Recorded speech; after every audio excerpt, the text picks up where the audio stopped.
અલગ અલગ ઓબ્જેક્ટ છે આમાં બરાબર. એ ઉપરથી મેન્યુઅલી લોડ કરવાના આપણે.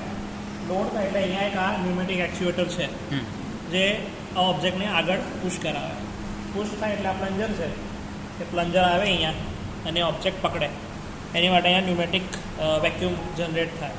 જનરેટ થઈને પછી એ ઓબ્જેક્ટને અહીંયા મૂવ થઈને અહીંયા મૂકી દે બીજી સાઈડ આ રીતે, અને પ્લન્જર ફરી પાછું ઉપર જતું રહે.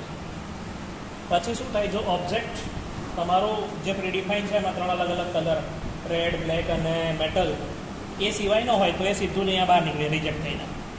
અને ઓકે હોય ઓબ્જેક્ટ તો આ આખું સિસ્ટમ ઉપર આવશે અહીંયાથી. જેવી ઉપર આવે એટલે ફરી પાછું એક સિલિન્ડર ટ્રિગર કરે અને એને આગળ પુશ કરાવે ઓબ્જેક્ટ.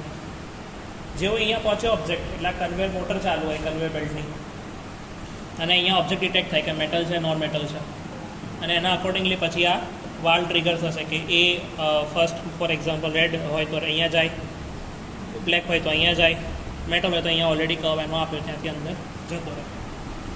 તો આ રીતનું ઓપરેશન આપણે એને રન કરી જોઈએ.